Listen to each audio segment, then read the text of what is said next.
Hello, hello, hello. Happy Tuesday, Joshua. Colin! I was kind of a bitch today, I'm not gonna lie. Oh, I don't believe that for a second. No, I was definitely for the good. So here's what was going on.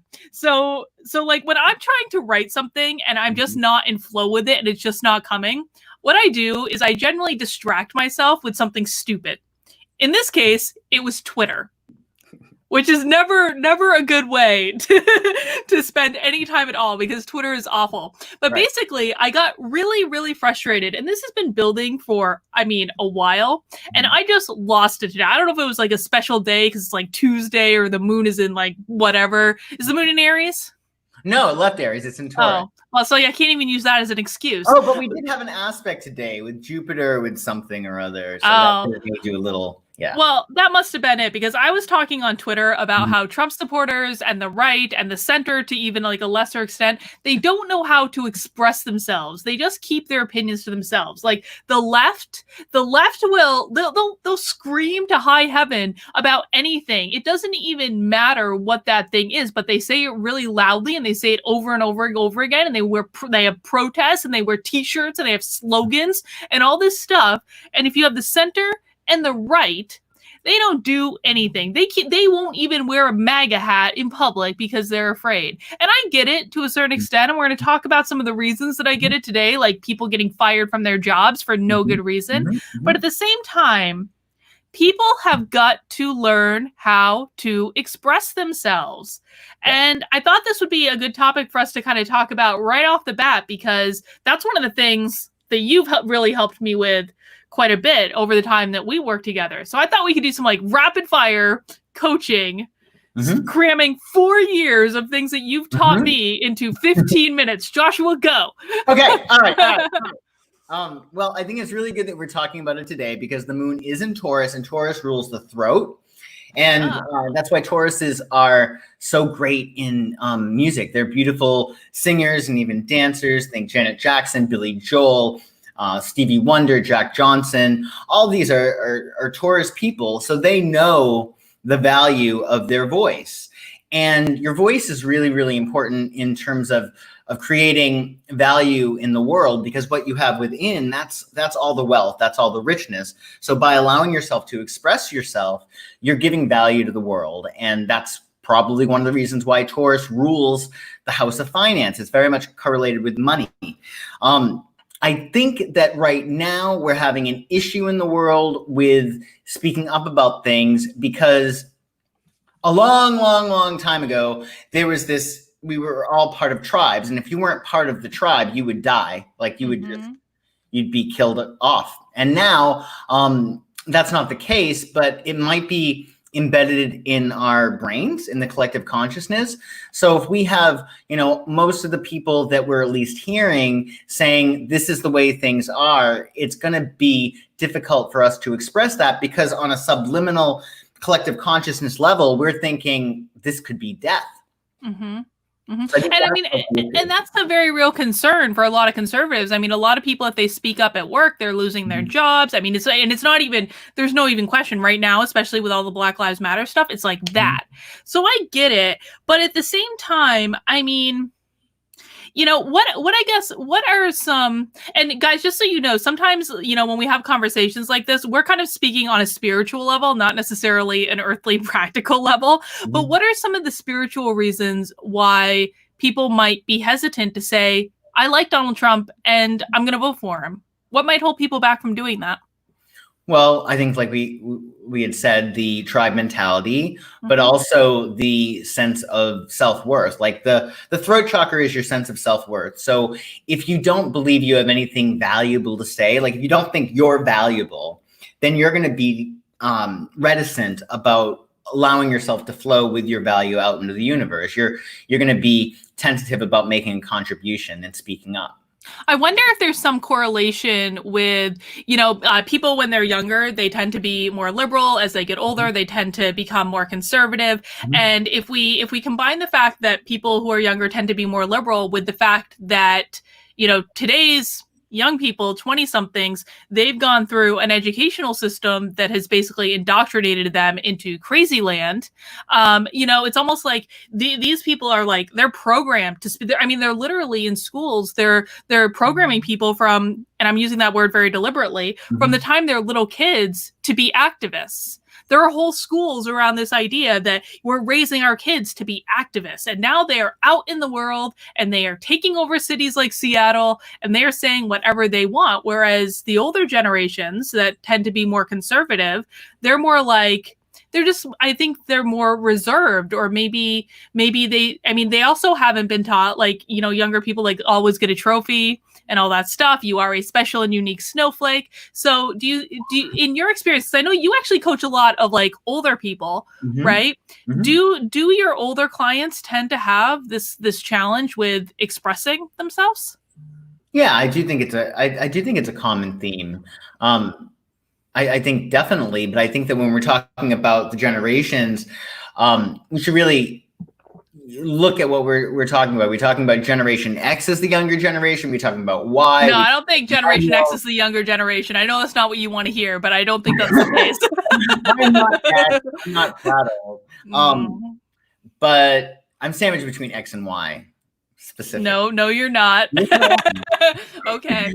But I think that what you're saying though is much more it's more millennial. Yes, that those are the people who are being trained to be active. Because I certainly wasn't trained to be an activist. Children were to be seen and not heard when I was growing up. Because I am actually a millennial. I don't know about you. We'll have that conversation later. But I'm not that young. Well, right, exactly. But I think, millennial is a 20-year span of time, right? So I was like very, very early millennial. So I don't think I was. I don't feel like I was. But I think younger millennial, yes, absolutely. And when we're talking about the generations that have come after millennial, absolutely. Well, it'll be interesting to see why. Are we talking about like people who are born like 85, 86 and onward? I think even later than that. I think like 90s. Later. Yeah, I think like 90s. Oh, wow. I don't know. I know that there are some people that are born in like the mid 80s that are definitely different. It just feels to me than those who were born like 82, 83, 84, So, I mean, if people wanted to take my advice that I'm giving them and to start speaking up if they want Donald Trump to get reelected, but they might be hesitant to do it. They might be afraid that they're going to get fired. What might be some like really small little baby steps that they could take? Find other people. There's power in numbers. And I think that's part of the issue. Like if you have somebody that's with you or a group that you're connected to, that's going to make you feel more connected to the tribe and not ostracized. So I think that's really going to be key, to find the people that think like you and to band with them. I think that's key. So, and it could be a good time. Like I was talking to this one guy today. I actually even show his story because I just thought it was so awful. It was a guy that actually lives out in your neck of the woods. Hang on. Share screen. Share screen, please. Share screen. So this guy is just like an average dude that like he's a gay guy, and he posted this picture on Twitter, happy birthday Donald Trump, and it's like this like nice thing, and now he's getting dragged in all this different media. I mean, this is a story about him, like a hit piece on him. He's got all these people on Twitter, like, I mean, going after him and mobbing him and bullying him. And it's like, I was actually DMing with him today, and he's like the sweetest guy in the world. And he just had no idea what to do. He was like, I don't know how to handle this. I don't know how to be public about this. He locked down all his social media. I think he ended up deleting his Instagram. And for stuff like this, when people find themselves in situations like this, it's like one side of me says, okay, well, this is why you don't want to post your support for Donald Trump on Twitter, right? That makes complete sense. But at the same time, if this guy can connect with people like in the walkaway community, if he can get a little posse around him to kind of like back him up, I think it can really make a difference in terms of, it's a lot easier to weather the storm if you have that backup. But it's also like, if you have more people speaking up and saying, no, he's not a bad person just because he likes Donald Trump, I think that helps as well. The more people that speak up, the better. Yes, I think in this instance, if you're going to be a gay ally and you're going to announce yourself, I'm gonna break you of using that word. That's a bad word. it's not. There's no bad word. Stop trying to like thought police me. I'm tone policing you. But if you're going to be a gay ally, and literally days after he makes that statement in support of Donald Trump overturned an Obama law that had protected trans people, which are a huge part of the GLBTQ community. So what I'm saying is that was a very dumb move on his part. And no, yes, it was. You don't set back GLBTQ, what have Joshua, you, and then say that you don't allow that to happen in the world, and then support the president that made that happen. He set back that movement big time. Stop. And for him to actually advocate it, it's almost like a sense of self-betrayal, or a betrayal creating divisiveness between, say, gay people and trans people. That was stupid. He shouldn't have done that at that point. This is going to be one of those awesome occasions where Joshua and I get into a literal fight. We're going to work through some issues. Joshua is working his way towards the red pill. There are some things that Joshua is red pilled on. There are some things he is not red pilled on. Donald Trump was the very first president ever to be elected that supported gay marriage. Yes. Obama did not support gay marriage. I know. Trump did. Trump does not care about any of this stuff. Right. And I think if you get into like the walkaway community, there are so many. I mean, listen, dude, like I have so many more trans friends now that are conservative. Ever since I walked away from the left, I have like trans friends left and right. It's crazy. It's like, I understand that he doesn't like, I don't necessarily agree with that particular decision, but to say that someone, just an average guy, has asked to be mobbed on the internet because he wished Trump a happy birthday, come on, man. No one deserves that. No one deserves that.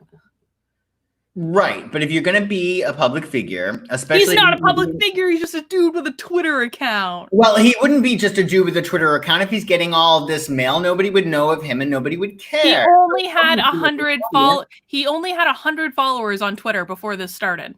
Did it go viral, the tweet? Yes. Oh, okay. Well, again, like, this is the world that we live in, I think that if he wasn't such a gay ally, that wouldn't have happened. But don't announce yourself as a gay ally. Hang on, he's not an ally. He's actually gay. That's not the same thing as a gay.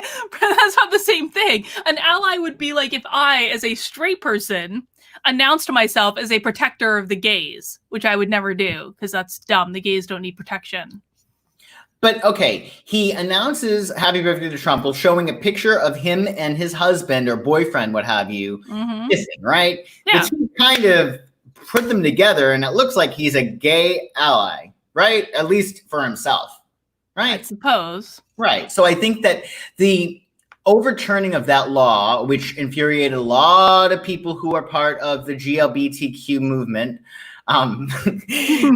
that really upset a lot of people. And the fact that it was on the night, the anniversary of the Pulse nightclub tragedy in the month of gay pride, it was just he should have spoken about it. And this is an example of what we were talking about your voice. Like, if he is somebody who is gay and does support Trump, that's his opportunity to be like, what are you doing? Why did you set us back? Now, especially during COVID, because essentially I believe the law was that trans people are not protected involving medical issues. And in this time, well, no, I mean, I think it wasn't it though that like doctors didn't have to work with trans people if they didn't like want to, if it was against like their beliefs. Yeah, it's no, which I don't agree with, by the way. I want to be very clear. I don't agree with this. I think people should work with people, but at the same time, I mean, we do have, such as it is, religious freedom in this country. And I think that if you want people to respect your beliefs, then you have to respect their beliefs, even the beliefs that you don't agree with. Well, you have to at least acknowledge their truth and their perspective. But this was a big deal in the gay community and the trans community, and for him to be gay and supposedly an ally or presumably an ally, you're going to get flack for that. It's not almost using that word correctly. We're going to work on this. well, which word? Which word? An ally is someone that is like not part of the thing. So again, like I could be, if I ever use the word ally, which I would never do in real life, like if I was going to, like I could be an ally of the gay community because I am not gay. I am peripheral to gay, right? Or like LGBT, whatever. But if someone is actually like gay, they're not an ally. That is their thing. You would think that he's at least a trans ally because he's not trans, yes? With your definition. See that? Yes, that could. Well, I mean, if he places himself in that category, he might not be. I think that because of all of the difficulties that we're going through, that with LGBTQ, I apologize if I'm missing a letter. But with all the issues that are going on, not a very good ally, Joshua. With all the things that are going on in the world, the fact that you would not stand up for one of your one of the letters, then that's a problem. I can understand why you got flack. Death threats, of course not. People are going. The thing is that's really interesting about this, speaking of speaking up in your voice, this is an opportunity. All the stuff that's going on in the world is an opportunity for people to express their anger. It's not necessarily about BLM. It's not necessarily about trans rights, but this is, oh, great. Now I have an opportunity to bitch, or now I have an opportunity to express myself. And in some respects, it's good, and other people are taking it way too far, i.e. your friend who got death threats. A lot of people are taking it way too far. But is it good that at least they're expressing themselves, right? I mean, a lot of stuff right now is coming. That's an interesting question. I mean, is it better to express anger in a way that is frankly like deeply hurtful and destructive? Is it better to still express it, or is it better to keep it inside, or perhaps channel it into something that is actually productive? I think it's, of course, better to channel it into something productive. And I think the rule is, are you hurting anyone, right? Mm-hmm. So like if I say a joke to you about somebody, does that make me a bad person? No, but if I say a joke to you about somebody and he's sitting across the room and I hurt him, yeah, it kind of is not, it's not. You microaggressed against him. Yeah, exactly. I microaggressed. Joshua, we're going to beat the Los Angeles out of you yet. Oh, I am so not LA. Trust me. If you knew the people that lived in LA, you would think that I was, no. I am extremely not Los Angeles. Well, all right. Okay, guys, this is nothing remotely controversial. Nothing. 20 minutes into the show where Joshua and I have already gotten into a fight, so that bodes well for this particular discussion. This is a show that Joshua and I do every Tuesday night at 9:30 p.m. Eastern Time, 6:30 p.m. Pacific Time. I rant about whatever news I find interesting, and Joshua, who is a professional psychic, works his psychic magic to help us peer beneath the surface and try to see more about what's going on. All psychic readings are what, Joshua? For entertainment purposes only? Purposes only. Yes. Even though he is a professional psychic and he is very good. Joshua, want to know what I had for dinner tonight? Domino's? I did have Domino's. Wild Rose had Domino's as well. Oh Domino's as well. And why did we have Domino's? Because Domino's got canceled today. Did you hear about this? I did. It's completely ridiculous. And it is completely ridiculous. If I wasn't watching what I'm eating, I would be binging on a medium bacon right now with, Cinesticks. Do you like the Cinesticks? I do like the Cinesticks. The Cinesticks, I will eat that whole box of Cinesticks. It's awful. Will you get extra icing sugar? Because I will. Yes. Oh my God. Coca-Cola with it? Because I will. It's so good. Tonight we got the cheesy bread. and just the regular cheesy bread, not any fancy jalapeno bacon, because Victor doesn't like it spicy. Yeah, I Got agree. regular cheesy bread. Victor got pasta carbonara, and we got a Philly cheesesteak pizza. It was very good. Amazing. Okay, yeah. Yeah. Well, my next binge is probably going to be Domino's if I have one soon. Or Domino's is so good. You also got to get the molten chocolate cake, which is extra tasty. If you're gonna binge, you got to They still binge. have Come it? on. Oh, they do. Yes. Wow. Well, what I love about Domino's is that I had it growing up when I was in Boston, and not growing up really. I didn't have Domino's growing up, but like when I was in my 20s and I was in Boston, I'd get my bacon and cheese medium with Coca-Cola and my Cinesticks. And then I was in New York and I could do that. And now I'm in LA, I can do that. They have a consistency about them, even though the water is obviously different in New York and LA. And that's why they say that pizza in New York is so much better than LA. Mhm. You can get a Domino's pizza that is across the board amazeballs.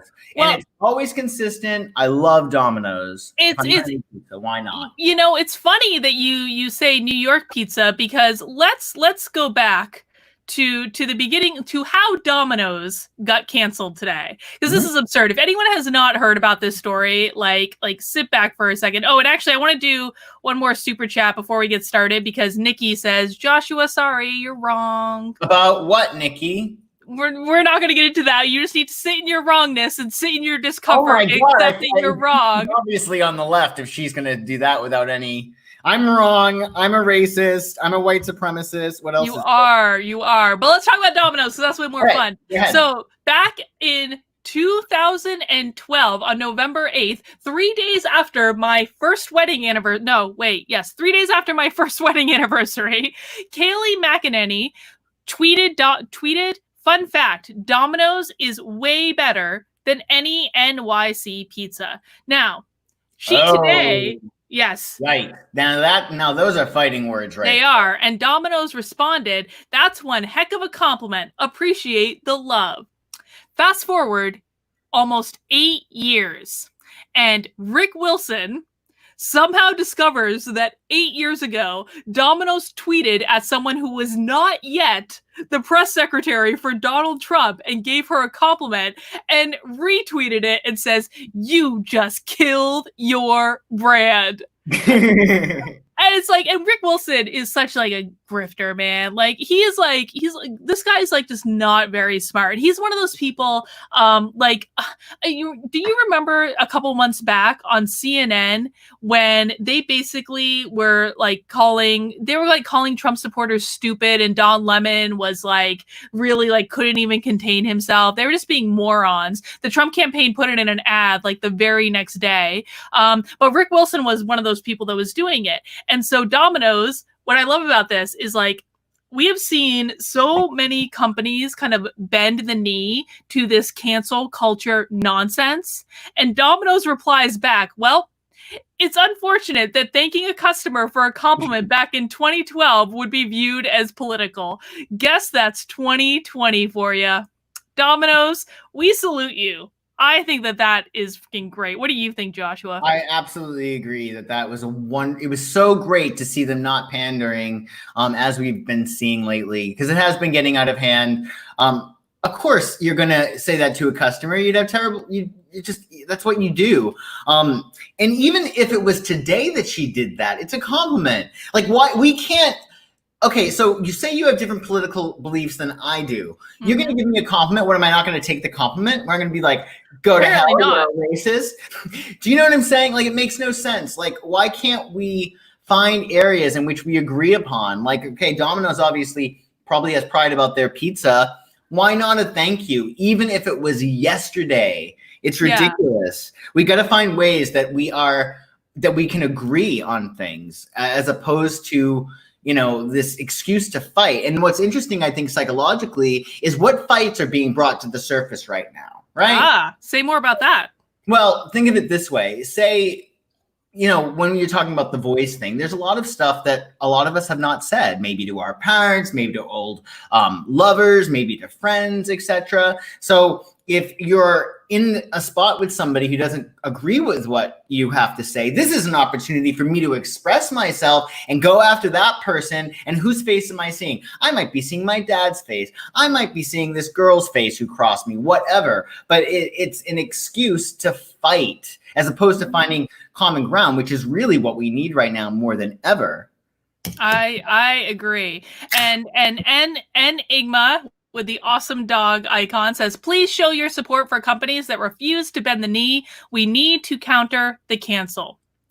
And, that actually brings me to a question, and we got this question a couple times today on Twitter, is like, cancel culture just seems to be in overdrive. Like, what hasn't been canceled? Like here's a list of some of the things that have been canceled. Gone with the Wind has been canceled. Splash Mountain has been canceled. Now, why is Gone with the Wind why has that been canceled? Because Gone with the Wind is too racist. And HBO Max has pulled it off of their streaming service, and it will be coming back with a warning about how racist it is. It was made in the 1930s. And you know what the thing of it is that really pisses me off about Gone with the Wind, which is a fabulous movie. I have seen it many, many times. I have a deluxe VHS box set of Gone with the Wind that I got for a gag gift for Christmas one year, and I've watched it many times. But Hattie McDaniel, who played Mammy in Gone with the Wind, was the first African-American to win an Oscar. Yep. Let me ask you this, though, because I'm not familiar with Gone with the Wind. I don't think I had the patience to see it because it goes on forever, right? It's like 3 hours. But it's a very good movie. So, question, is it racist, and how so? Well, I mean, it is. It does talk about slavery. It's about the antebellum South, where there are slaves depicted in it, and so that is there, and it doesn't actually depict how horrific slavery was. It more so. It's like I guess it's a sugar-coated version of slavery. Let's just put it that way. But it definitely has that in it. And so I can see, I don't agree with why they went after it. It was a movie of its time, right? But I can understand why that would be a target. I can. So,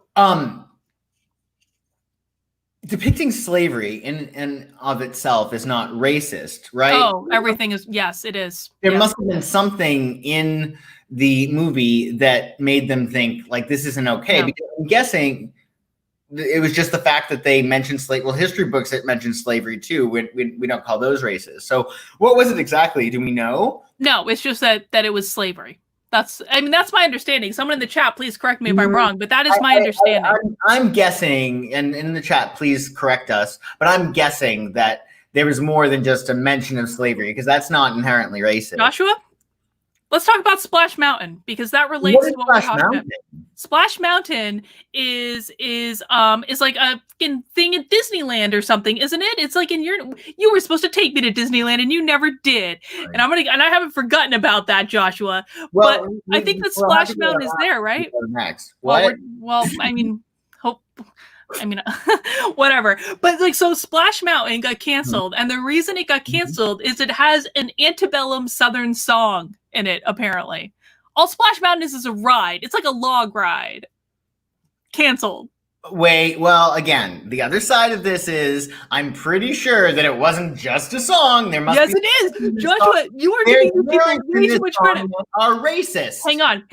Paw Patrol. Paw Patrol. Hang on. Paw Patrol. Paw Patrol. Do you know what Paw Patrol is? No. Paw Patrol is a children's show.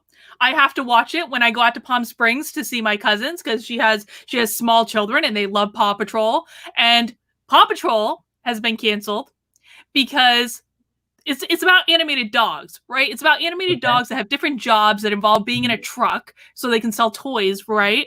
And there's like a fireman, and there's like a dog with a bulldozer, and there's a dog with a little helicopter that flies around. But the head dog is called Chase, and he is a police dog. Okay. And that is a positive depiction of the police, which means cancel. Okay, this is my solve for this sort of thing, because even though I never saw Gone with the Wind, well, I did, but I just don't have any interest in it, etc. This is a part of history. Like, the book is something that is supposed to be spectacular from what I've heard.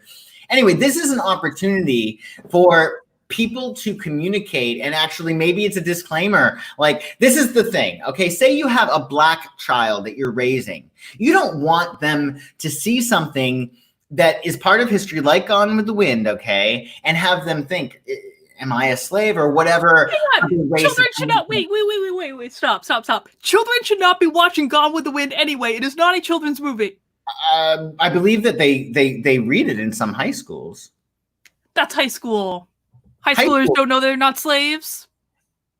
I think that you're very impressionable at that time. No, I think that this is an opportunity to communicate to, again, we got to think about things here because we're not getting any younger. And soon we're going to be having the children that are in grade school, that are in high school, they're going to be taking care of this world. And if we have Black people not realizing their worth and who they are and who they can be, then that is a big problem, not just for them, but for Joshua, you are being like extra leftist tonight. I am not. Oh my God. You are. Joshua, I'm gonna give you, hang on, I'm gonna give you another example. Lady Antebellum. You know that band, Lady Antebellum?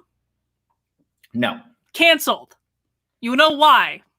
I don't know why. Do you know why? Because Antebellum was in the name. And so now they have renamed their band. This is a very famous Grammy Award-winning band. I mean, such as whatever value people place on the Grammys, which I don't place a whole hell of a lot. But they have won some. They had to change it to Lady A to eliminate the Antebellum. Canceled. What does Antebellum mean? Like Antebellum South. What is that? Like the like old-timey... It's when there were slaves in the South, essentially. Okay. So she changed her name under pressure. She got pressure. No, the band changed its name from Lady Antebellum to Lady A because racist. Canceled. Okay. I mean, like, and the list goes on and on. Thomas Jefferson has been canceled. They pulled down a statue of Thomas Jefferson, founding father. Why? Slave owner. So everything is canceled. And I guess honestly, because it's like I couldn't say to you, this is or this is not offensive to women and have really a leg to stand on because I'm not a woman and I can assume, right? I can't say you shouldn't be offended by that. That's a joke or whatever because I am not you. I'm not a woman. I don't know. So are we really in any place to determine whether this is racist or this is slighting or this is offensive being of white skin? Why? Like, hang on.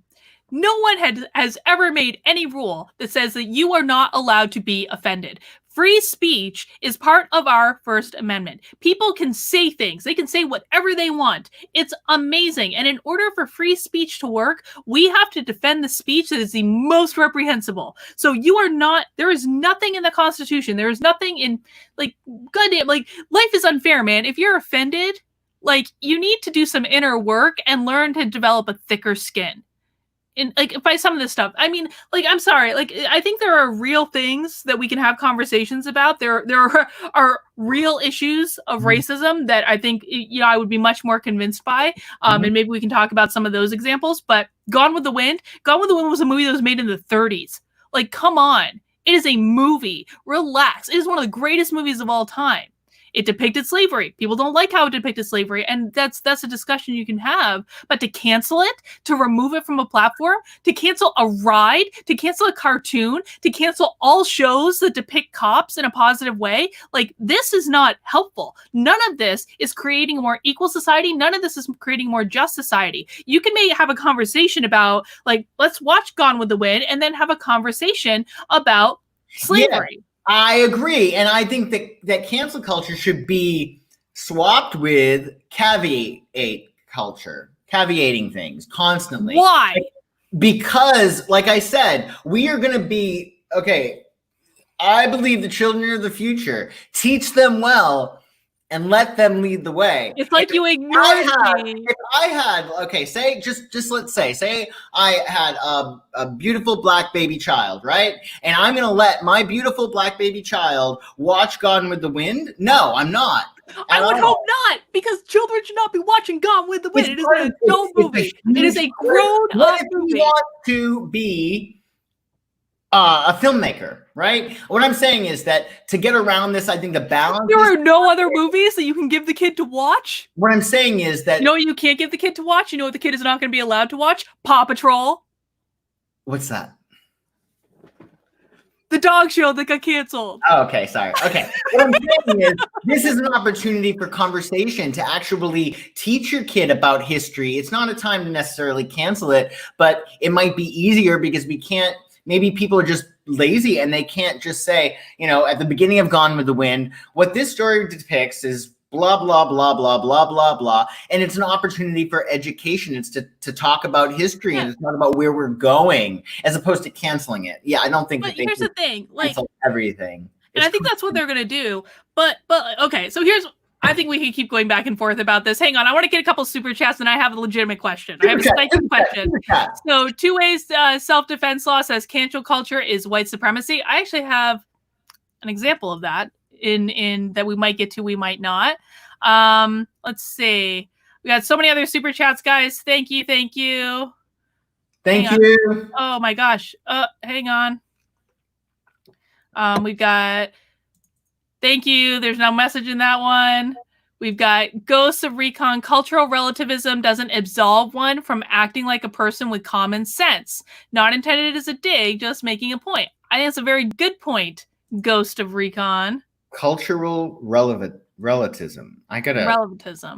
What is it? I feel so. It's like what you're saying with like Gone with the Wind, having like a disclaimer. It's like, you know, Leia says the left is trying to erase our history. U.S. needs to keep our history and show how much we grew from it. See, I agree with this. Okay, I agree for that too. Erasing it doesn't fix anything, and they're abusing the power by cheering the extreme left. Yes, I agree with that. Right. Oh, Ken has a question for you, Joshua. Do you want Huck Finn banned? Honestly, I don't remember Huck Finn. I don't want anything banned. I think expression is necessary to evolution, but I do think that there needs to be forwards, and I think that things need to be revised to explain things. I think that it shouldn't be banned, most likely, if I remember Huck Finn correctly, but it should be prefaced with, this is no way to talk. Don't use this language. This is very offensive. This was written during a time, blah, blah, blah. It's an opportunity to teach, and it's opportunity to also change, to ensure that we're going in an upward trajectory. Mm-hmm. And I could get on board with that, but when we're talking about cancel culture, it's like they're trying to whitewash history, for lack of a better term. They're trying to sugarcoat everything. Like, we've made missteps as a nation, and I think that every single person here would acknowledge that. I mean, slavery, not a good thing. Probably would have been better if it hadn't happened, but it did happen. And what I appreciate about the founders is that, you know, they weren't perfect men, and some of them did own slaves, but they were good men. And even if you go back to even before the Constitutional Convention, there were writings about them wanting to, eliminate. They were very aware that slavery was not a good thing. And it evolved, and they were writing about how it should be eliminated in the future. They didn't do it right that second because these things sometimes take time. And I think that when we bring cancel culture into the equation, where it is a fundamental lack of acknowledgement of all of the progress that has been made. Very true. And that this country is a work in progress. It is not perfect. There's still work that needs to be done. No one denies that at all. But when we're talking about canceling or pulling down statues of Thomas Jefferson or like eliminating this stuff, it's kind of like people who don't know history are doomed to repeat it. Well, what happens when we go totally 1984 and any history that we don't like is eliminated? Right. Absolutely. And I agree with you. I don't think that things should be canceled, but I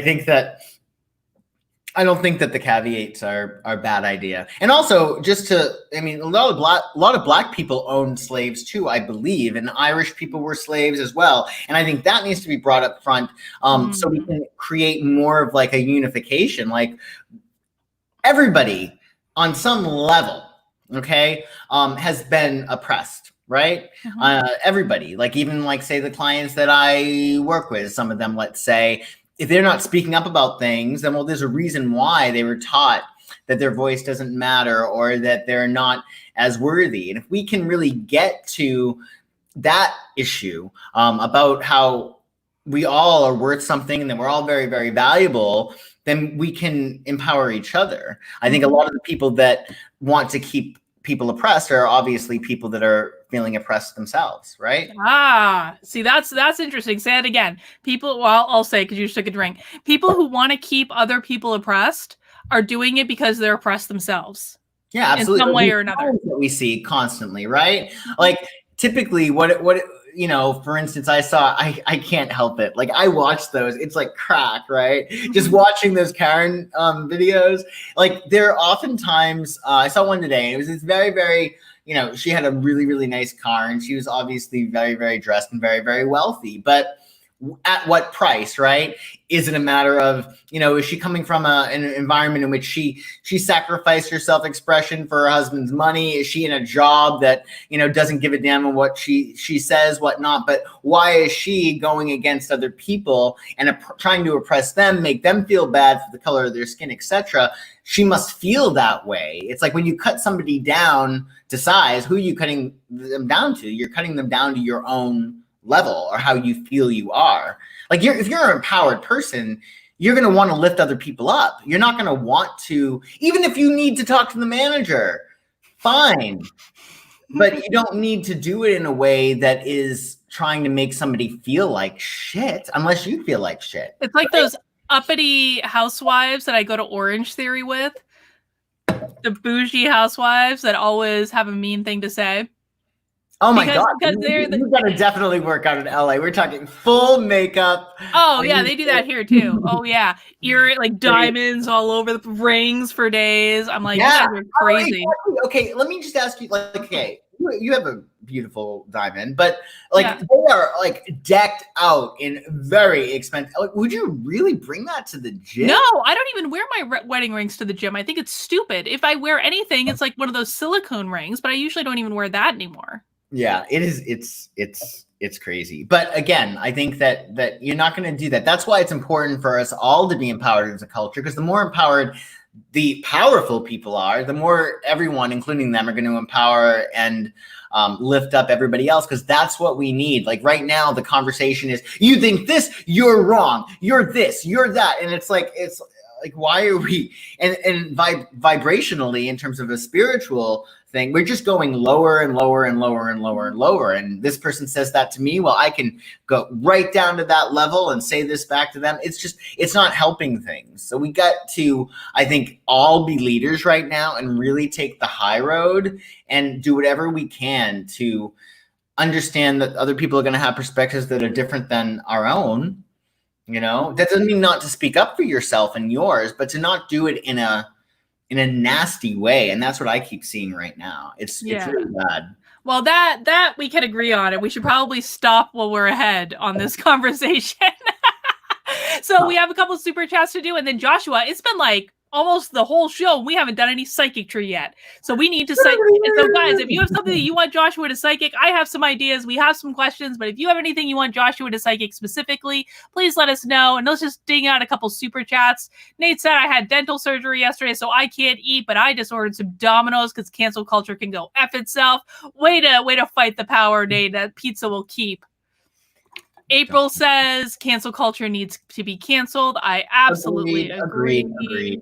Hang on, there are a couple other ones. Oh my God, thank you guys for all the super chats. This is like crazy town. Okay, hang on. Okay, Cold Summer says, what do you think will be the future of Disney Corporation? Will it split? Will it face consequences for how they acted in the last few years? So maybe we could just psychic, like, what is the future of Disney?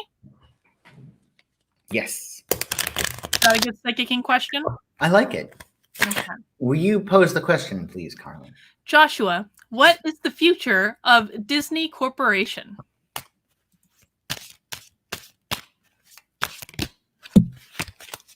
Interesting. Okay.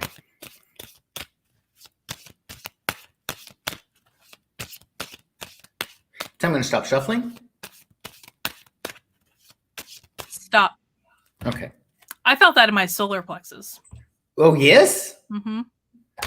Where's your solar plexus so you can tell people? It's right. Like right, yeah. Like I can't do it. Right there, yes, below your heart. You have to go like that. You gotta.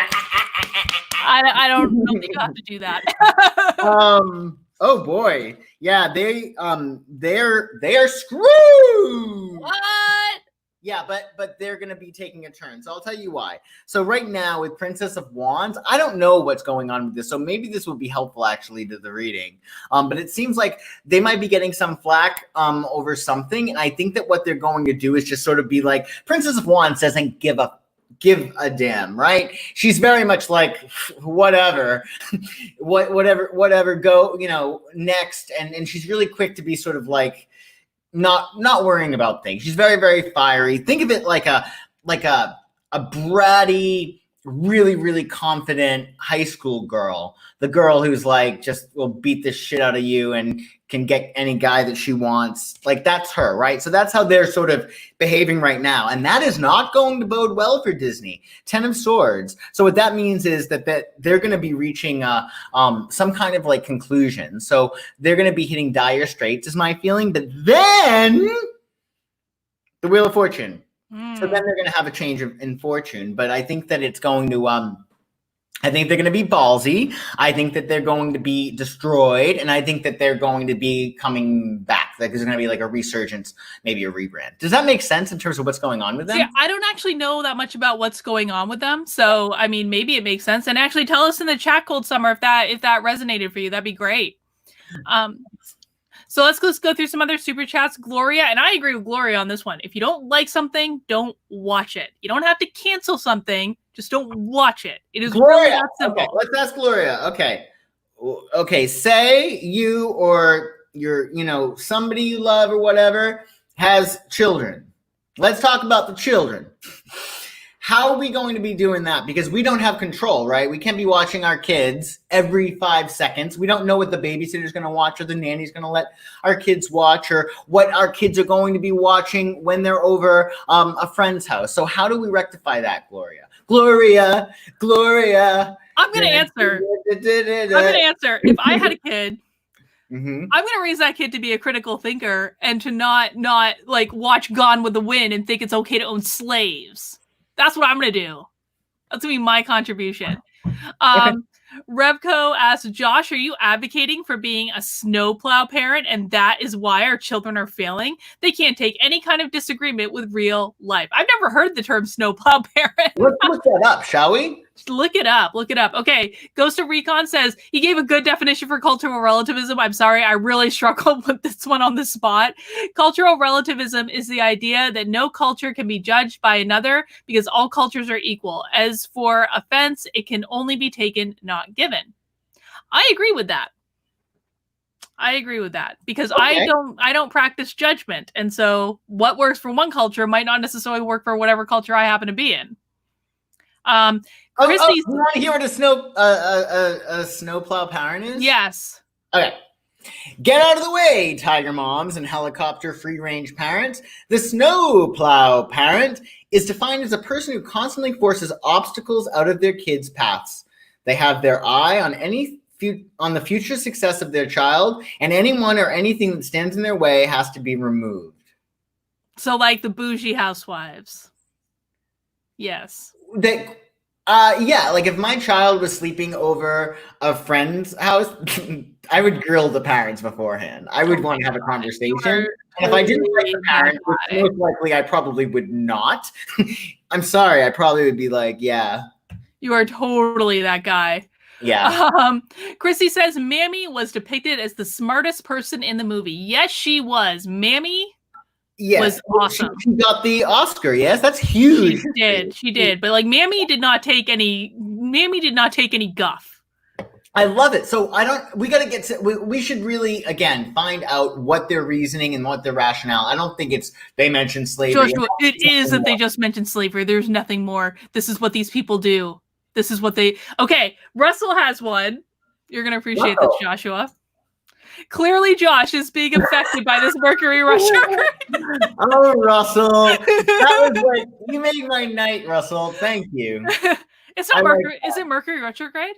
We're right in the brink of it. I think we're feeling the effects right now. So really?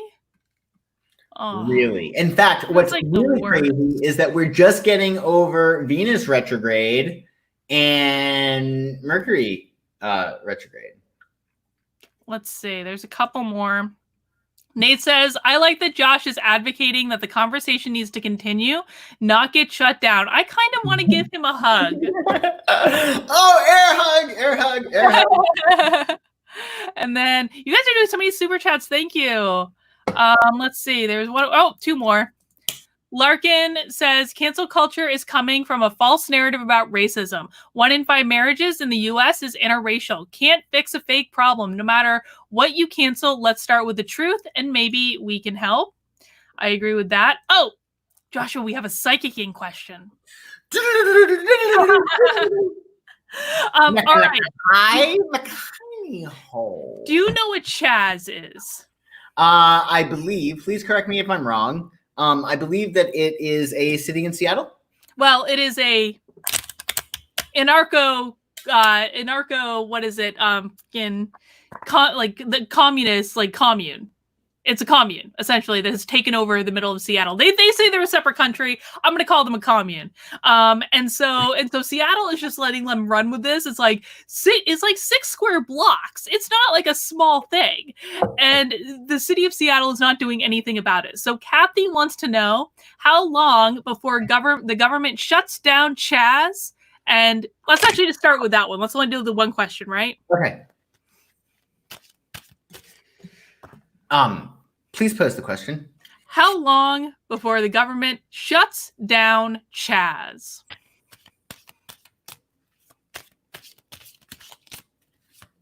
I'm going to stop shuffling. Stop. Let's see. How long? Ooh. Hermit, death, futility. They got to be careful. So with the Hermit card, I think that they're realizing that what has been going on there is problematic. So they are aware that they need to close a cycle. That's what the Hermit card is about. Mm-hmm. The question is, how are they going to close the cycle and what is going to be there to take its place? So the Death card, there's definitely going to be some kind of ending going on in terms of Chaz, but with the futility card, they're going to have to get something else in place. And I think that's what's going on right now. There's talk behind the scenes of things happening things that need to happen in order to take the place of Chaz. So it's not going to go back to what would happen before, but they're going to be making reparations of some sort that are going to make it easier for that transition. So there's a few things. Okay, I can get on board with that, actually. Yeah. Yeah, it's almost like, think of it in terms of psyching your friend who wants to drive drunk, like psyching him out and stealing his keys. Mm-hmm. You know what I mean? Yeah, they're going to trick them.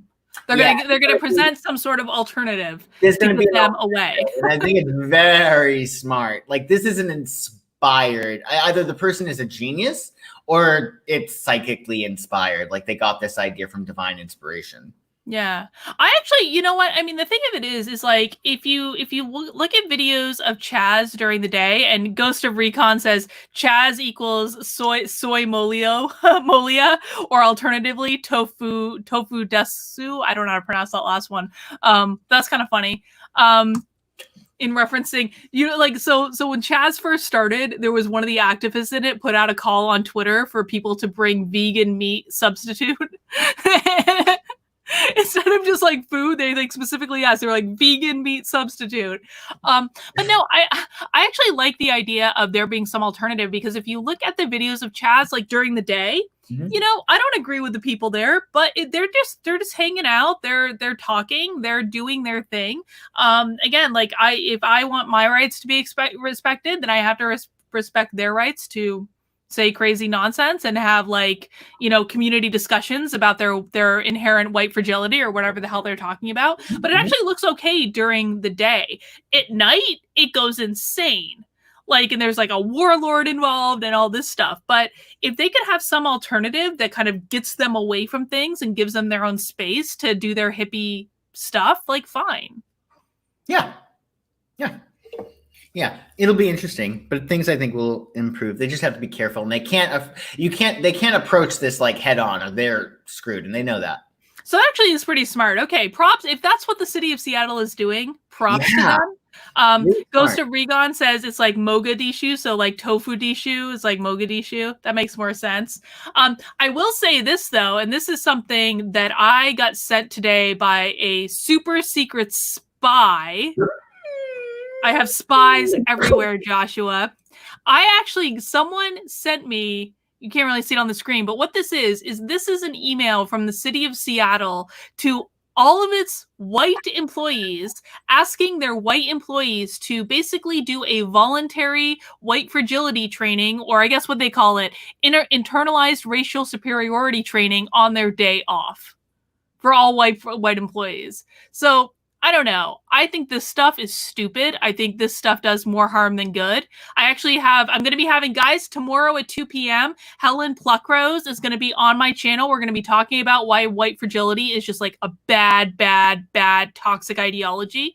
So I give Seattle points if they're doing this alternate Chaz thing. I take away points for this type of nonsense. Yeah, it's dangerous. It's crazy because essentially what they're saying is that all white people are the same. That all white people are fragile. Yes, right. That's and exactly what they're saying. That sort of is.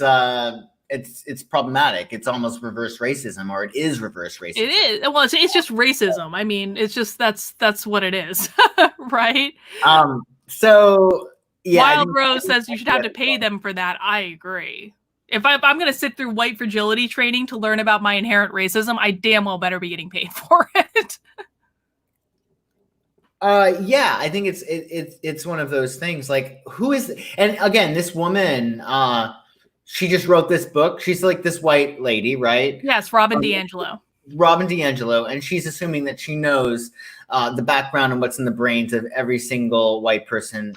Yes. What Robin DiAngelo says in her book, and I'm not making this up, is that every white person is inherently racist. And every white person gets uncomfortable when discussing their obvious internal racism. And your discomfort with discussing the topic of your white fragility is all evidence of your inherent racism. Right. And this creates the ability for nobody to call her up on this and say, you're full of shit, because that means that I'm fragile and I can't have you questioning my beliefs, or I'm going to get all bent out of shape and then I prove her point. Yeah, that's exactly right. Dangerous, and she needs to be stopped. This is not going to help. In fact, the big thing is that what I don't understand is, I understand we all have our own backgrounds and our own culture, but I think that really, from my perspective, it's very much about we're all the same on the inside, and creating more of these distinctions, it's not helping matters. It really isn't. There should be more integration as opposed to this separatist thinking. I mean, it was brilliant on her part on a business level. Like, the business model for this is genius. She probably only has to work a year for the rest of her life and can have yachts and whatnot, because she's playing right now to the lowest common denominator. Right. Well, and she's played to everyone right now. Everyone is buying that book. #1 book on Amazon, sold out completely on Amazon. And here's the thing. This woman is charging, okay, people say she's charging $10,000 for a training.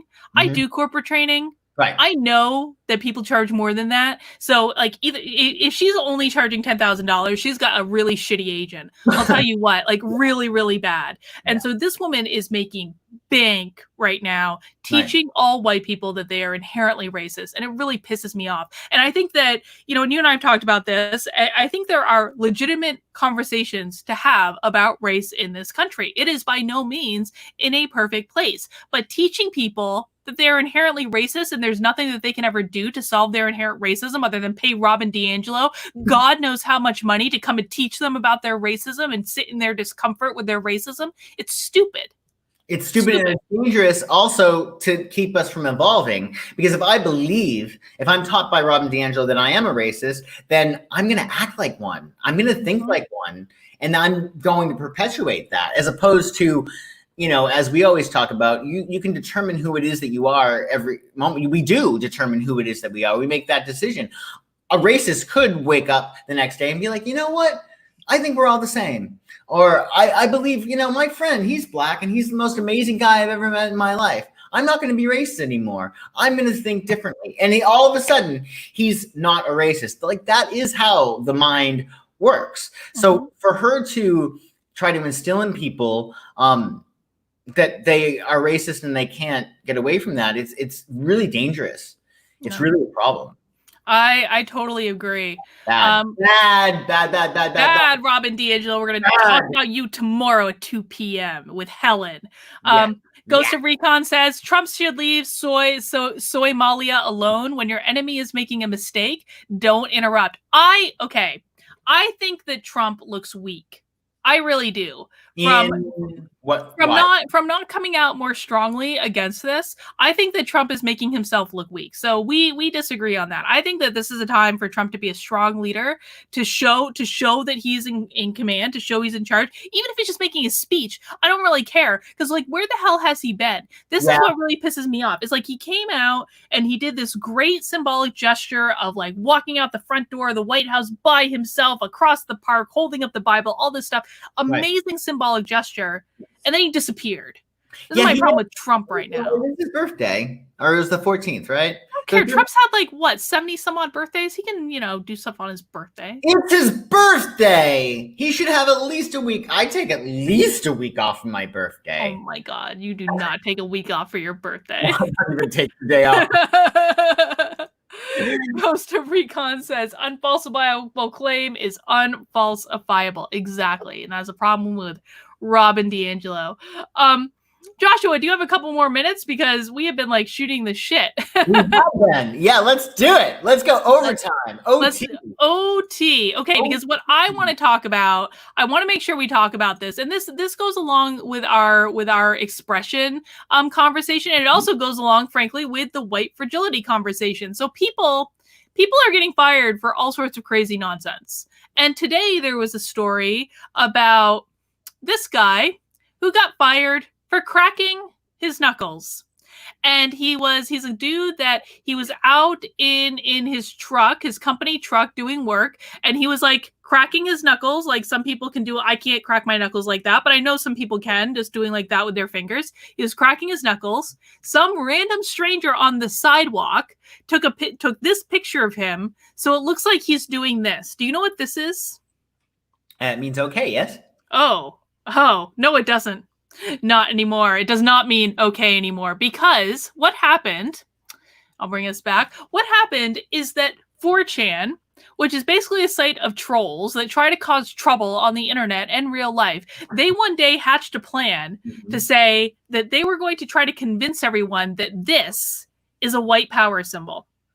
And so they started this campaign to convince everyone that this symbol, the OK symbol, is a white power symbol. Now, they did this so that they could find pictures of celebrities and politicians going like this and then say Nazi, white supremacist. And they bought it hook, line, and sinker. Yes, everyone bought it hook, line, and sinker. And then all of a sudden, it became like a real thing. And average people don't know this. Right? And so this picture got posted on the internet. This dude, this poor guy who is a Mexican American, he's not white. He got called into HR and fired because of that picture. Are we sure that's the whole story? Yes. Well, that's crazy. That's insane. I mean, I think that the issue is, too, that when everything is racist, nothing is racist. And there are instances in which things are blatantly racist. And I think that there's a lot of stuff that is racist that people don't know is racist. But yeah, that's crazy. Well, didn't remember when women were, I think it was like a few weeks ago, they were cutting their hair off in solidarity for their white privilege? Like, yes. And that was a joke, right? Like the person who originally came up with that. Also from 4chan, because 4chan is crazy. 4chan is like, so guys, I made Joshua watch like some of the capture the flag videos from 4chan and Shia LaBeouf when I was in LA. So these are all the same people, the same people that figured out where the flag was in like 48 hours or something. So so last week they basically did this troll. It was like go bald for Black Lives Matter to convince white women to shave off their white women hair in solidarity. And they all did, right? They did. People actually did it. It was fantastic. But I mean, this is having real world consequences. I feel so bad for this guy.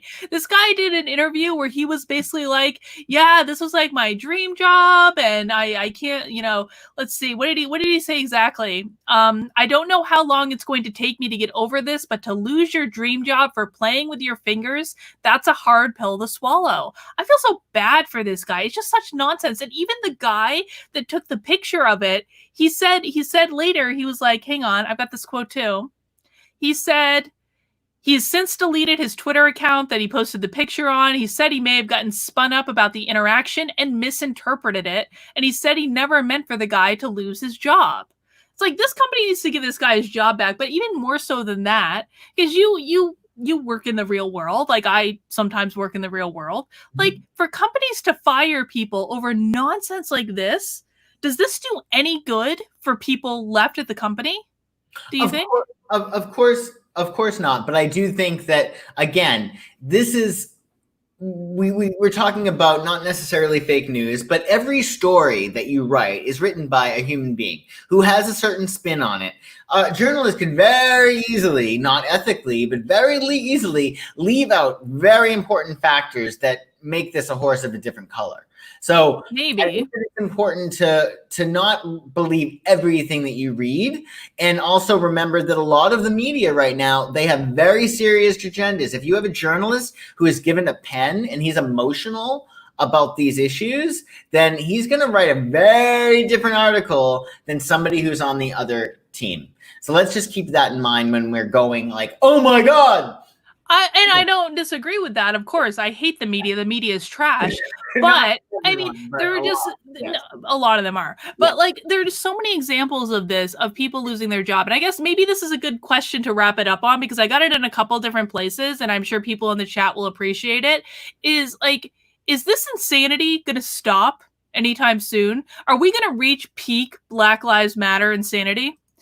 And Lojo Flix or J-Lo Flix says, OK Gesture now made textbook gaslighting. Yes, it has. Okay.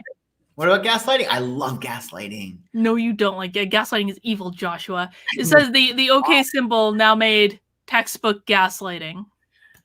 Okay. I don't. All right. What's your question? So is this cancel culture nonsense going to stop anytime soon? Let's see. Whoa! Oh! Woo! Mecca like a high? Tiny ho. Success. Okay, so there'll be a shift in power, probably. Excellent. Do me a favor and just tell me when to stop shuffling on that. Stop. Okay.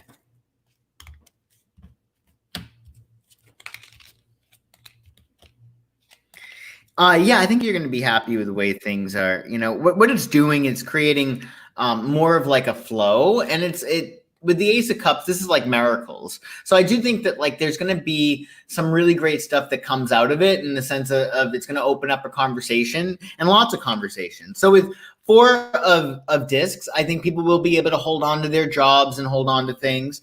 I think that there's going to be more of a checks and balances with the Chariot. So I do think that people are going to be held to higher standards. And I think that sometimes you have to go to one extreme in order to get to the next, right?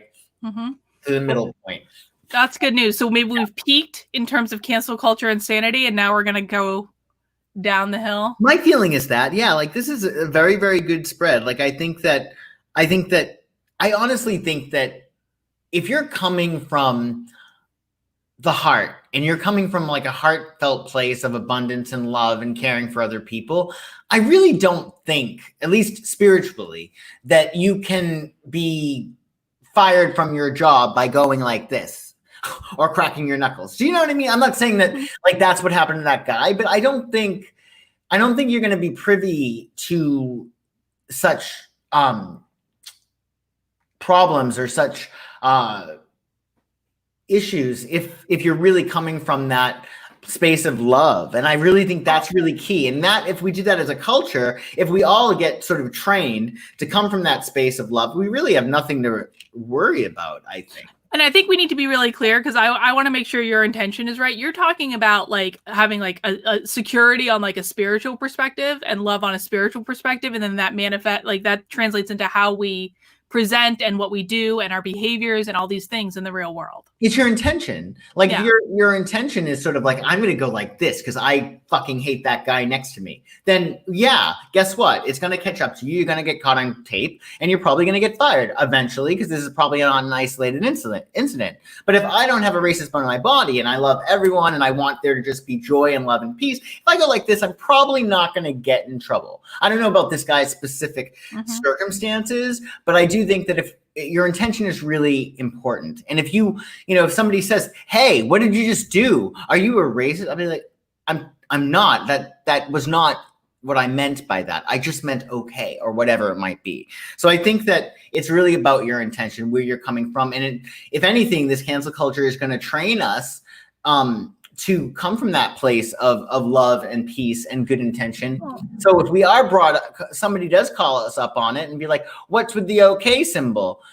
We can be like, it's just laughable. Like, to think like, if you're coming from a place of all love and harmony and peace, and you're not mean-spirited, it's laughable to think that you're saying something derogatory. I mean, I like to think that might be the case, but I don't know, man. Like, this stuff, first of all, this stuff always only flows in one direction. It only flows to the right. And I like that. It's just absolutely insane. And so what I think this is doing is maybe this is why I was complaining about people expressing themselves. It's inhibiting them from expressing themselves. It's inhibiting them from saying what they want to say, because they're so scared that if I say the wrong thing, listen, Jeffrey here tweeted in, or super chatted in, a gay man in St. Petersburg fired for a pro-Trump tweet. I absolutely believe this. There was a woman in Windsor, Vermont, which is not far away from where I grew up. It was like the principal of a high school who my understanding is she just posted something on Facebook about, shouldn't we support the police? Like, and she was fired for that because that was not acceptable. I mean, like, this stuff is just crazy. Right. Well, this goes back really to what we had spoken about in the beginning about, your frustration with the right not stepping up. And I think that if this is an issue, and I can say it because I don't feel like I'm right, left, or anything, but it is completely imbalanced in the sense that people are getting fired for simply being conservative or supporting Donald Trump, or supporting Donald Trump means that you're a racist. That's bullshit. And I think that everybody who is on the right absolutely needs to start letting their voice be heard. I think it's really important that especially leaders who have platforms stand up and say, I'm conservative and I love Black people, or whatever it might be, but they need to be heard. I'm conservative. I love Black people. And I also love the police. Like, we need those voices. And like you had said, I think originally, like in terms of like the Me Too stuff, the craziness of, people are getting these horrible, when the Me Too movement broke out, remember, this guy had this horrible write-up about him. The only thing he was guilty of, because the woman that he was with gave him, not force, but gave him like 2 blowjobs, then writes this article about him, about how he's a terrible date and drinks white wine and blah, blah, blah. So now people are getting Me Too just for being horrible bad date. Or like, I wrote an article for Forbes about the dark side of the Me Too movement, and this one guy, all that happened is some girl that he didn't even know put his name in a Google Doc and said, this guy did mean things to me. This guy was blackballed in like, he was like a freelance writer, totally blackballed after getting added to this shitty media men's list that still exists on the internet today. And so I think what we were talking about before we came on is like, my position is that women need to be speaking up in opposition to the abuses of the Me Too movement. I think that there are positive outcomes from the Me Too movement, but I also think there are a lot of people that are having their lives ruined based on accusations that are not proven and that are not thoroughly investigated. And so in the same way that I think women need to speak up against that, I mean, you were talking about the fact that, Black conservatives or not even conservative. You don't even need to be conservative to be against some of this stuff. Like, you know, if you are like maybe not even Black, but like a person of color, like speak up. Speak up. Your voice will carry extra weight. Right. And I think that like the issue is that there's a sense of betrayal. Even, you know, no matter what, like if you're feeling more connected to people who are on one side or the other, you're going to be trepidatious about speaking up. But I think that it's important that leaders especially make it okay to have different beliefs that are, again, I think that the issue is that, you know, it's very, very strong right now that we are not going to be tolerating racism as a culture. So I think that the issue is that we need to create more differentiations between what does it mean to be on the right and how is it completely different from being racist. How there are plenty of Black people that are very, very conservative who worship the ground that Donald Trump walks on. What are their views? What do they really feel about this whole thing? And I think that the more voices that we can get, that's going to be really important because we are making history right now. And unless, you know, more voices come forth and speak their truth, no matter how difficult it might be, it's going to be crazy what the world is teaching the kids that are growing up, that are going to be our leaders tomorrow. It's really important. And I think a great and really underutilized resource, honestly, is like the walkaway town halls, which are they're all available on YouTube, but there have been several walkaway Black town halls. There have been walkaway LGBT town halls. Mike Harlow, who we both know, has been in many of those town halls. There have been, I think they did a Latino town hall, I'm pretty sure. But I mean, people should go watch this because it's not even like people are already speaking up. And it's just a matter of making sure you're listening to voices on both sides, because it's not true that all minorities are on the left. It's just simply not true. There are a lot, like you said, there are a lot of minorities that worship the ground that Donald Trump walks on for one reason or another. Right. All right. Yeah. Joshua, we've got a couple more super chats before we wrap up. I want to make sure we get to everyone. Quantum Football says, after watching this morning's video, I put the green sock yarn back on the shelf and took the Stephen West and Stephen B patterns out of hiding and back to where they belong.